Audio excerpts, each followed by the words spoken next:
I'm sitting on the dock in Hutzelke, waiting for Sam Reimer, the young Métis guy who brought me 150 miles up the lake to do some interviews. We're heading back down to Fort Resolution today. It's early in the morning and the lake looks calm. Not too many whitecaps. But I've heard there's going to be heavy winds later on. We might not make it back.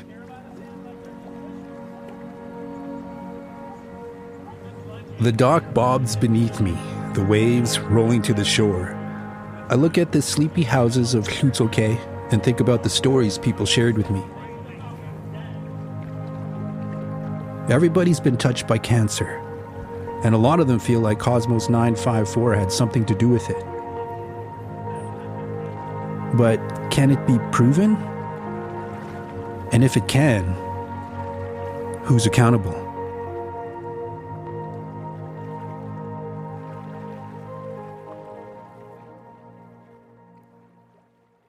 That's when I remember Lance Rayner, that officer with the Royal Canadian Mounted Police who was working here back in 1978. Lance had retired from the force when he got a call from his old partner, Bob Grinstead. Bob said he had leukemia, and he thought it was because of the time they spent in the Thelon Game Sanctuary, guarding the radioactive antlers and consuming the snow around it. Back in the day, I had no worries, and I guess it was out of our own stupidity that we might have been told as kids not to sit too close to the television. I knew the concept of X-rays. I just didn't know the concept of atomic energy and radiation and everything. So never ever gave it a thought that there'd be debris in the snow that could harm us. Now, more than 30 years later, Bob passes away from cancer. Not long after that, Lance gets his own diagnosis. Stage 4 adenocarcinoma, a cancer that forms in the glands. And the doctor asks whether he's ever been exposed to high-level radiation. Bob, from up and beyond, gave me a tap on the forehead, tell him about Cosmos. And I said, oh yeah, I slept within, 50 or 60 feet of a nuclear Russian satellite. And of course, this guy's 30-odd years old, looks at me like I have two heads, and nobody knows about Cosmos anymore unless you're in my age bracket. It's lost in history. They decide to operate. I've got a couple big suture lines that sort of run from my ear down under my jaw, and another one that runs down to my collarbone. She had taken out the gland, the nerve, but she also took out as many as 67 lymph nodes. It's like picking up your last apple and being hungry, but there's a brown spot in it. So we cut out the brown spot, but to make sure we got all the rotted area, we take out a peripheral edge of white material, of good apple, to make sure we got all the bad. And then I went through 20 treatments of radiation.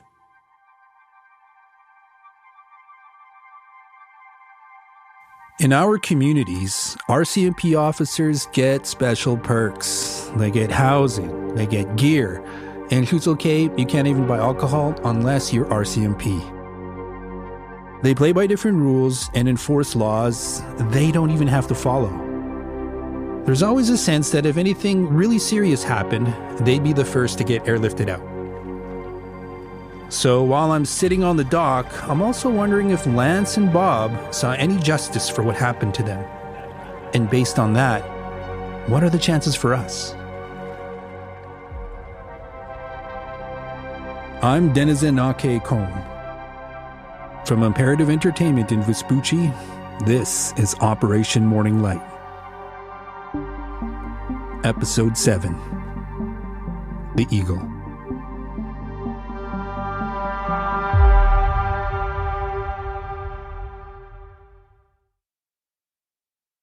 Wondery presents Frozen Head.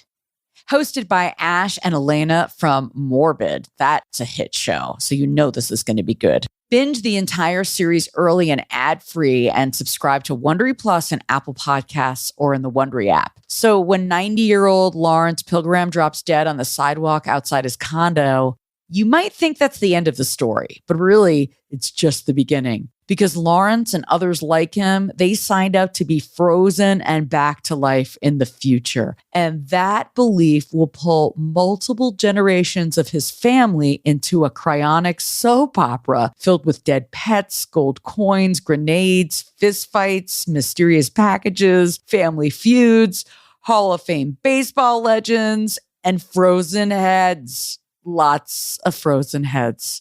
From Wondery comes a story about life, death, and what comes next. Follow Frozen Head on Amazon Music or wherever you get your podcasts. Influencer. It's a word that gets tossed around a lot these days. But what exactly is an influencer? Well, there is a woman who went the distance, who went beyond the dazzle, who broke ground as the first true influencer by living a remarkable life. She had power, real power, and longevity, influencing generations. Her name, Elizabeth Taylor. I know she was loud. I know she was hysterically funny. I know she swore. But Elizabeth said how painfully shy she was. She went on perfume tours, and the places were mobbed just to see her. She was starting to try and take control of her life, but then tragedy and life kind of got in the way. I'm Katy Perry, and Elizabeth Taylor has fascinated, inspired, and influenced me as an artist, woman, and an advocate. This is the story of the original influencer. This is Elizabeth the First.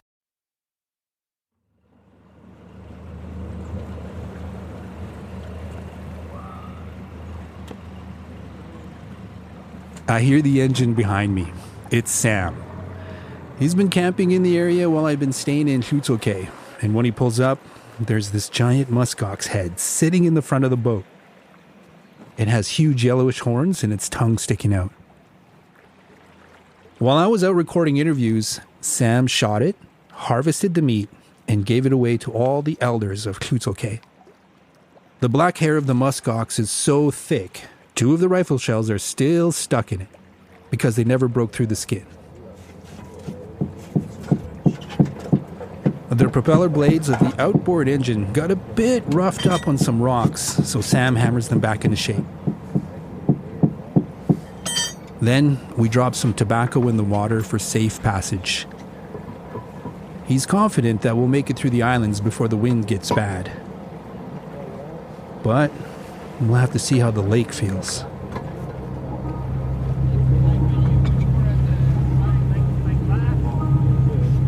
We jump in the boat. Shutoke gets smaller and smaller behind us. In the distance, I see pillars of smoke rising from a forest fire. It's kind of incredible that they can figure out how a forest fire started. Even if thousands of square miles go up in flames and millions of trees burn down, they can find exactly where the lightning struck and started everything. Can we trace it back like that? I'm thinking about what happened when Lance's partner Bob tried to hold the RCMP accountable. Bob had tried to get coverage. It's the RCMP and the military have a Veterans Affairs Canada, or VAC.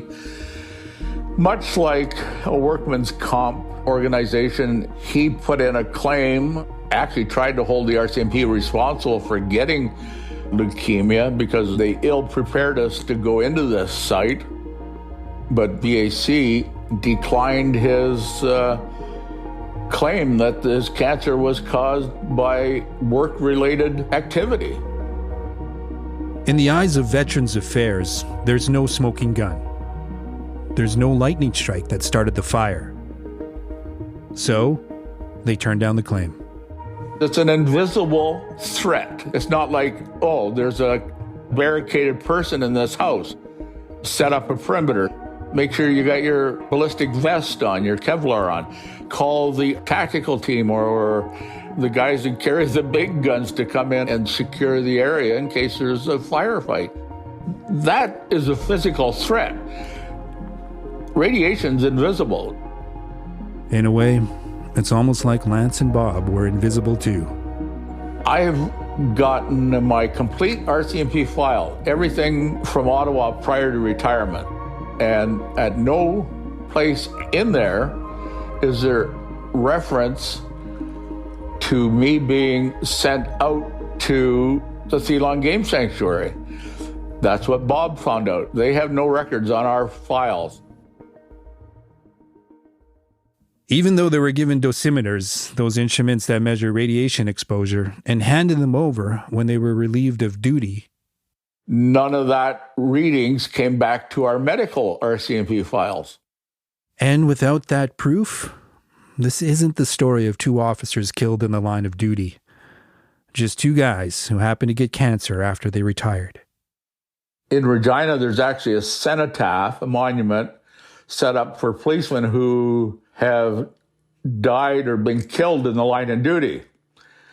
Now, I know some of Bob's co-workers back in the day have submitted documentation trying to establish that his duty on Cosmos, the radiation causing his leukemia, essentially he's died as a result of on-duty action. His family have been told that his name will not go on the monument. But I think we deserve a place on that monument. I have to be able to establish that we, in fact, were damaged during RCMP duties. No different than any constable that was killed on the side of a road with a firearm or intentionally run over or hit or died in a plane crash or back in the day drowned out in a canoe on a lake somewhere. But there aren't bullet casings or skid marks on the road. No eyewitnesses, no evidence. So how do you do it?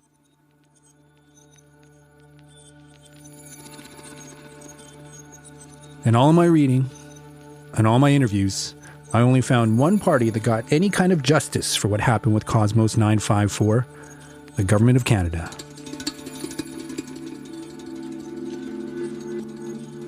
As early as February 1978, just a few days after the crash, Canada sends a note to the Soviet ambassador, warning that they'll be seeking compensation for the accident.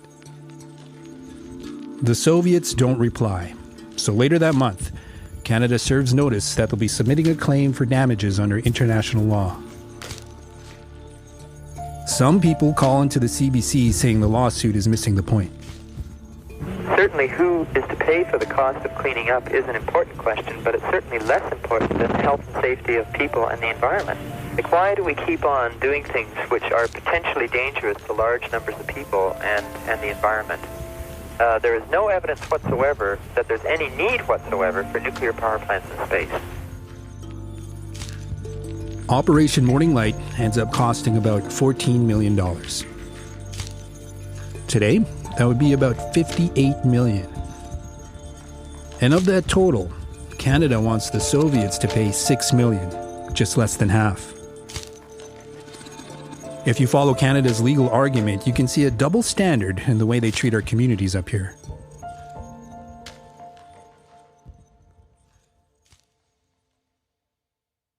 Back in 1972, 6 years before Cosmos 954 came tumbling down to Earth, the Convention on International Liability for Damage Caused by Space Objects was signed into international law. Article 2 of the convention says that, quote, a launching state shall be absolutely liable to pay compensation for damage caused by its space object on the surface of the Earth. But it isn't until the fall of Cosmos that this law gets tested. Before that, there were about 45 incidents of space objects launched by one country falling on another. But the only casualty was in 1960, when a cow in Cuba got hit by a piece of American space junk. Fidel Castro called it an act of Yankee aggression, and hundreds of people rallied outside the American embassy in Havana, chanting, "With cows or without cows, the revolution will win."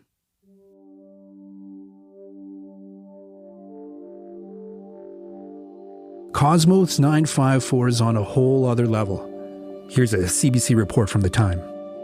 The good news is that the Soviet Union has agreed to pay the cost of the cleanup after Cosmos 954 crashed. That decision was announced to a UN committee yesterday by a Soviet astronomer. But that's not exactly true. The Soviet Union disagrees with the basic facts of the case. As far as they're concerned, Cosmos didn't malfunction at all. They're saying it collided with something, a meteor or another satellite, and that's what made it fall. And they're not convinced the cleanup cost $14 million either. They think that Morning Light was mostly an intelligence operation. In a note to the Canadian government, they say that some of Canada's questions about the reactor, quote, obviously relate to information which is outside the scope necessary to secure the health and safety of persons and the environment. Basically, you're not worried about the safety of your people. You just want to know how our satellite works. And finally, they're not even convinced that there's any actual damage. They say Cosmos could only cause limited local pollution. And if Morning Light was actually the success they're saying it is, what's the issue? Was it a success? The operation's final report says so. It cites a study from 1979, a year after the crash. Some botanists from the University of Toronto studied the radioactivity of lichen around the big lake of Denendeh. They say that even though only a few small areas of the vast debris field were studied, it's, quote, highly unlikely that Cosmos contaminated the area permanently. The report concludes that, quote, Morning Light had, as a result of painstaking diligence, returned the land to its natural state. But now that the government is trying to claim damages, they say the fall of Cosmos has made a chunk of their territory unusable. This is Arne Keeling of Memorial University.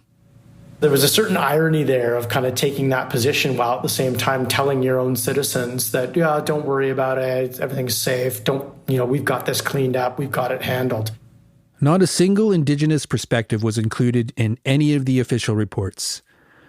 But as part of their case against the Soviets, Canada takes affidavits from 2 Dene men describing their community's concerns about future contamination.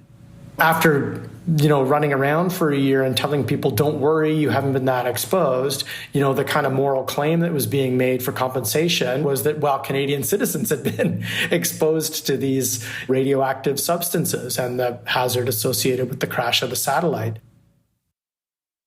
An agreement is finally reached in April of 1981.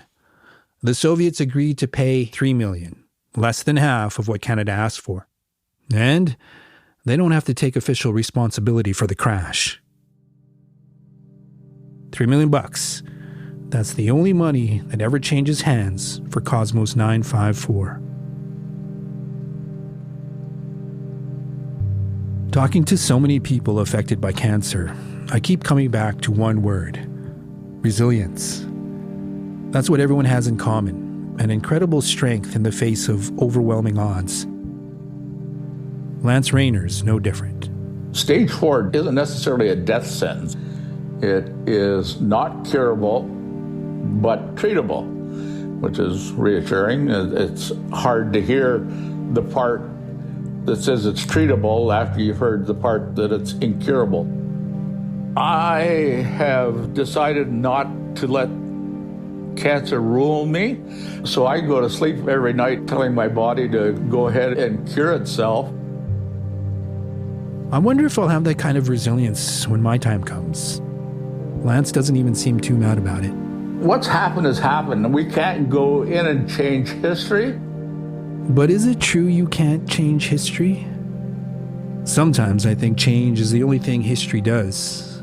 It all depends on who's telling it.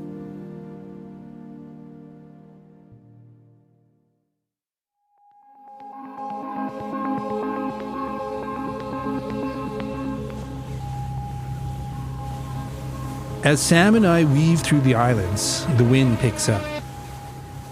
I start thinking about a conversation I had with a guy named Ralph Killoran. A few people in Dëneze Nakehk'o asked me if I knew Ralph. He lives in British Columbia, and for years he's been bombarding the communities with emails about Cosmos 954. He's the only person I talk to with an archive as big as mine. But when I call him up, I found his interpretation of history was totally different.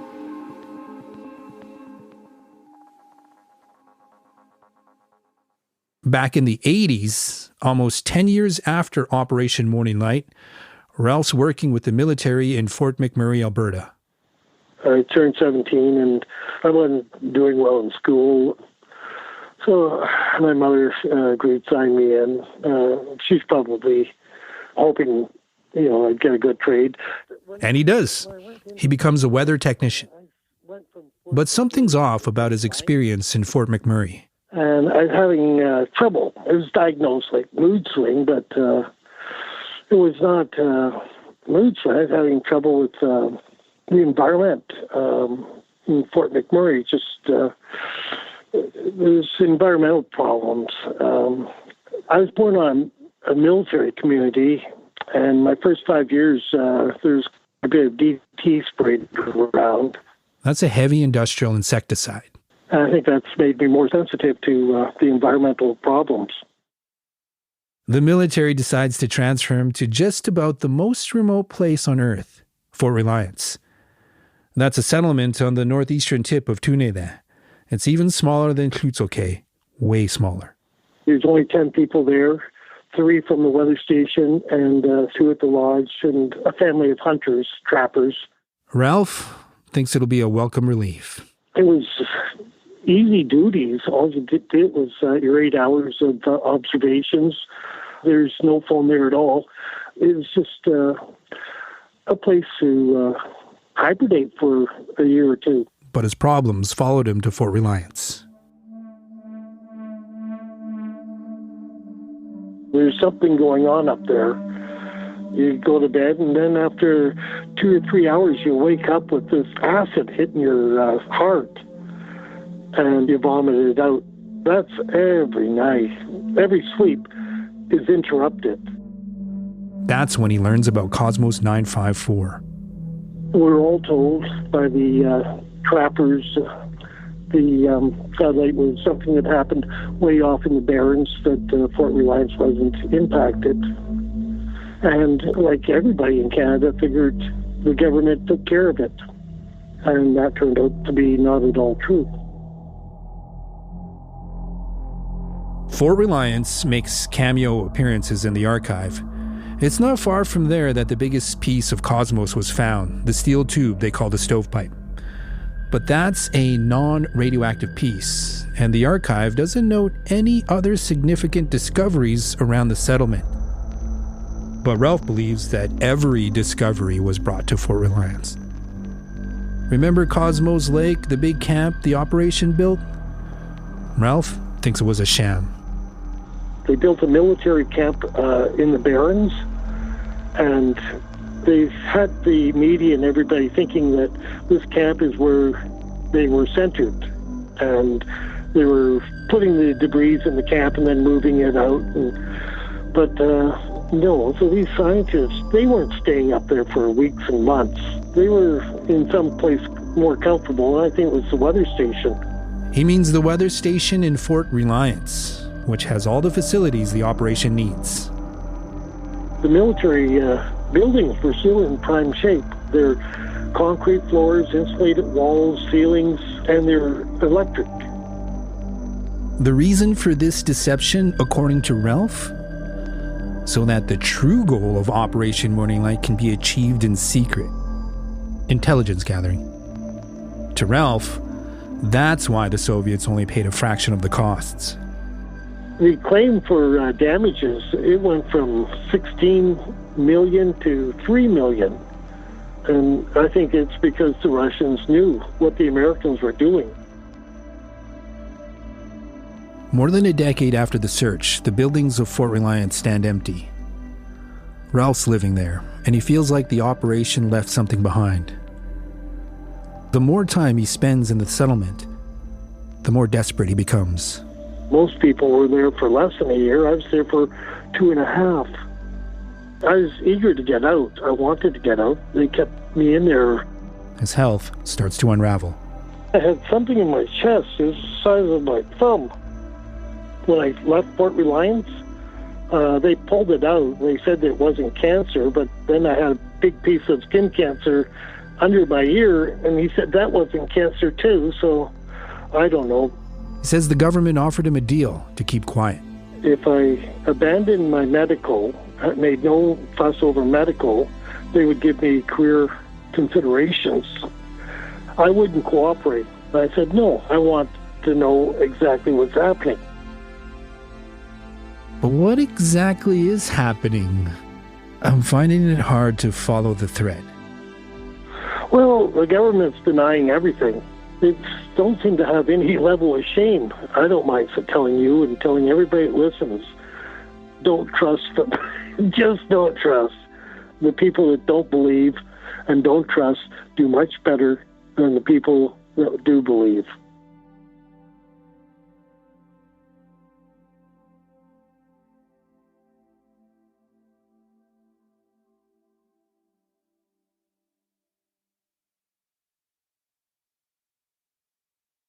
Other than Ralph's interview, I couldn't find anything to back up the idea that Fort Reliance was used as a secret base.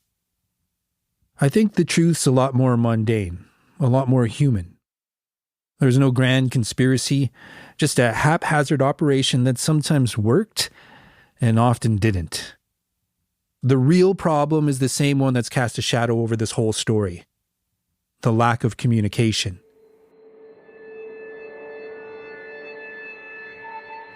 It's not that people hid the answers. It's that they didn't consider them worth sharing, not with my people, not even an officer of the RCMP. And in the absence of official information, people are left to make sense of things on their own. As Sam and I continue our journey through the islands, I have to accept that I'll never get the whole picture. Nobody will.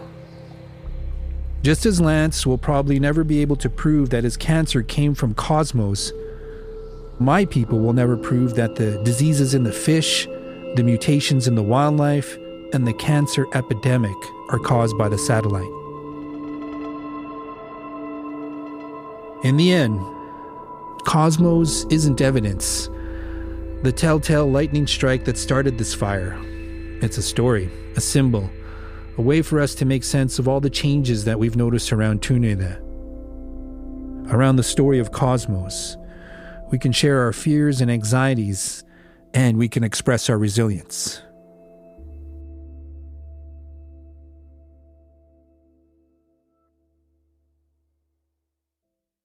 And that's when Sam and I see something strange.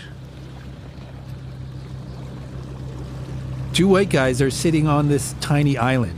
And they're waving at us, not in a hello, how are you way, more like a please God, notice us. Sam slowly approaches. The wind's pretty heavy now, we're rocking side to side. They call out to us. We've been sitting out on the rocks since 10 a.m. Turns out they're fishermen. They came up with a few friends from Michigan to stay at a nearby lodge. The experience costs thousands of dollars, but that's the price you gotta pay if you're a hardcore angler looking to snag one of the 50-inch pike that lurk in the rivers around here.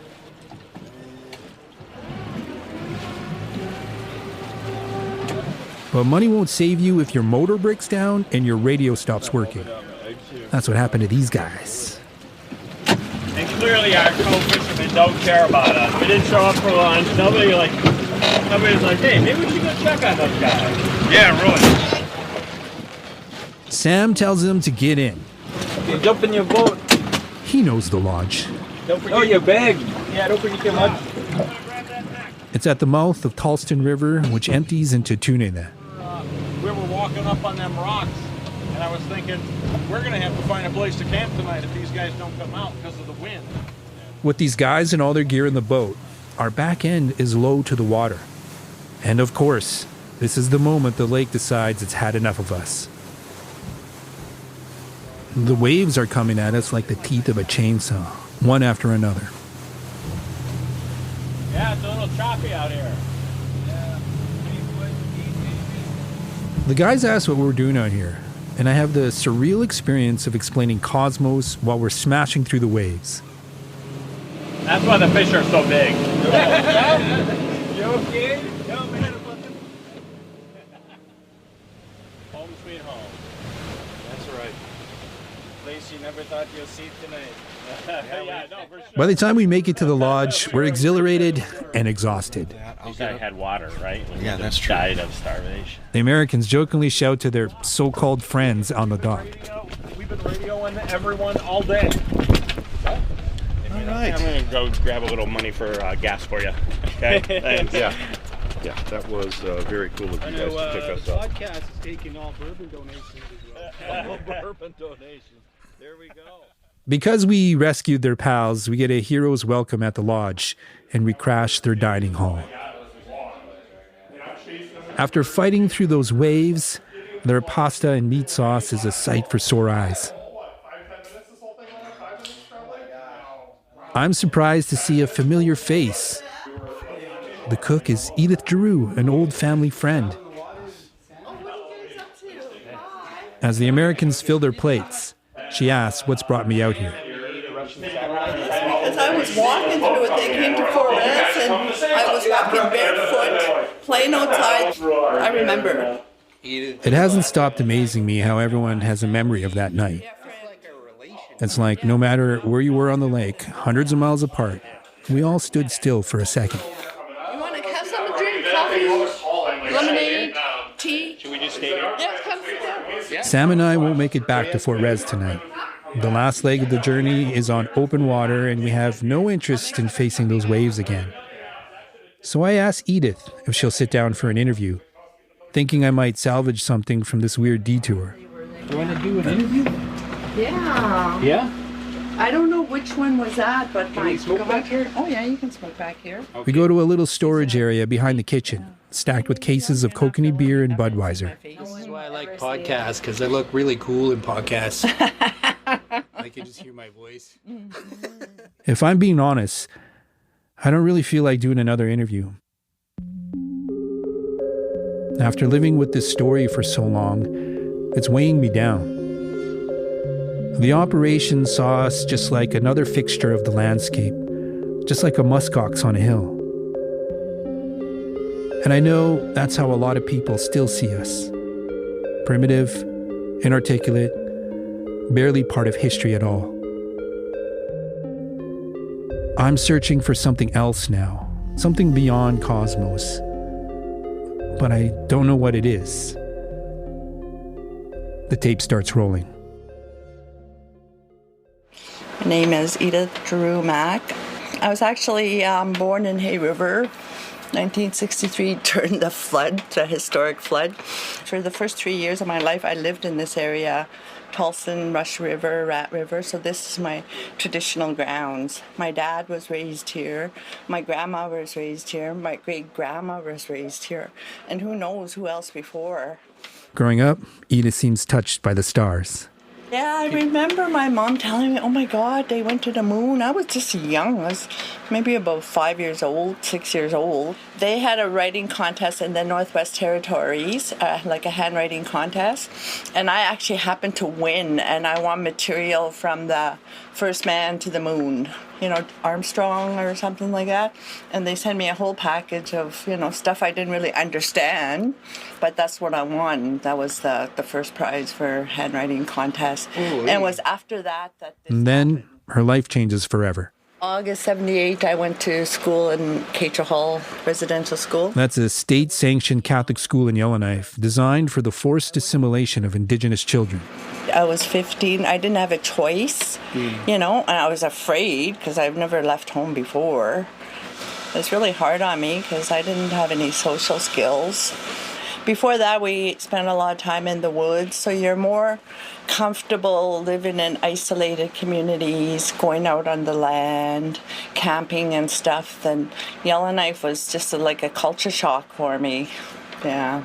So, yeah. Edith doesn't realize the full extent of the damage the school's done until she moves to Newfoundland, a province that hangs off the northeast corner of Canada, over 4,000 miles away. Before that, I lived with so much shame because I was brought up in a time where the Dene Treaty people were ashamed to be Dene Treaty. If you were status, you were considered like a nothing. Everybody wanted to be Métis or white. I wanted to kind of be invisible. I was just ashamed I was a Dene Indian. As a darker-skinned Indigenous dude, I felt something similar. The Métis are part white. The name comes from words like mestizo or mixed race. When I moved to Newfoundland, I started coming to terms with that because Newfoundland people, they're white, but they live just like us Dene people. There's so much little communities there. I was ashamed that we brought up with the outhouse, no running water, nothing. They live like that still back then. And then they accepted me for who I was. So And then she says something that seems to open a path forward. I haven't come back here since I came back when I was like 17.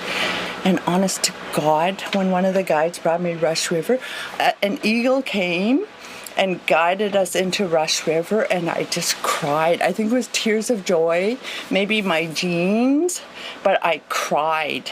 I was so emotional. We went into Rush River, we looked around. My dad's old house is still standing.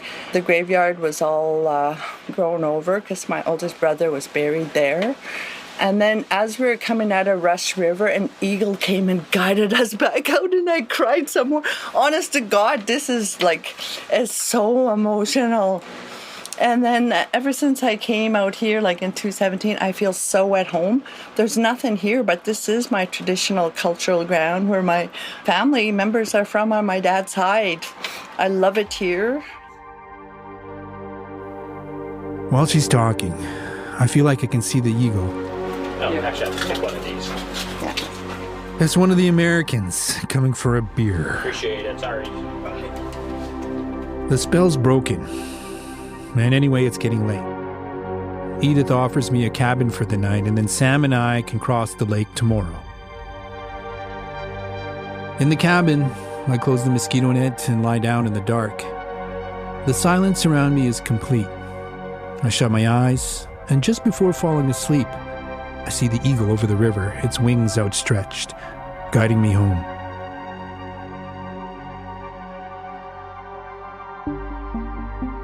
A couple of nights later, and I'm back home in Yellowknife. My wife and son asked me about the journey. Did I find what I was looking for? I'm not sure what to say. The more of the puzzle I've assembled, the more missing pieces stand out. I just hug them and say I'm happy to be home. I began this story with the prophecy of Aya, a spiritual leader from the 19th century. Aya had an apocalyptic vision in which he saw every blade of grass dying and people fleeing their cities in search of clean water. Everyone will come up here, he said, to Denendeh, to the land of the people, the last clean place on earth. And in the vision, the end of the world will begin when stars fall from the sky. What if Cosmos 954 was one of those stars? Are we living at the end of the world? Without thinking, I take my drum and sit outside.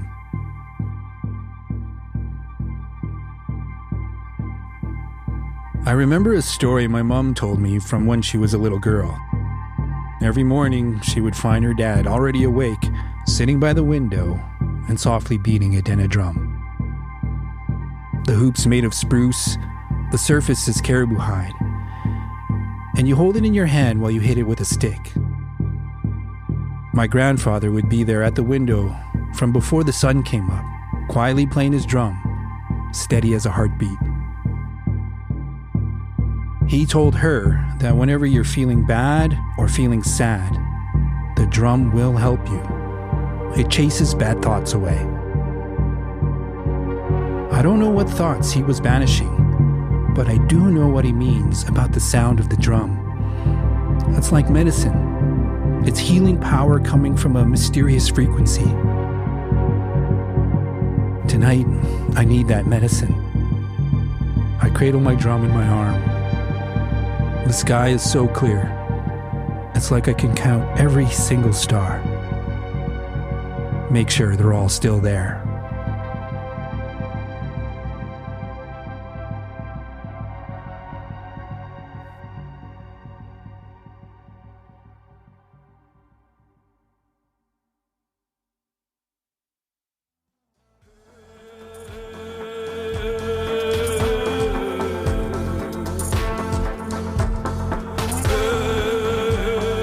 Operation Morning Light is a production of Imperative Entertainment in Vespucci and is hosted by me, Dëneze Nakehk'o. I wrote it with Michael LaPointe. For Imperative Entertainment, the executive producer is Jason Hoch. For Vespucci, the executive producers are Daniel Turcan, Johnny Galvin, and Michael LaPointe. The series producer is Aliya Pabani. The story editor is Matt Willis. Thomas Curry is the managing producer.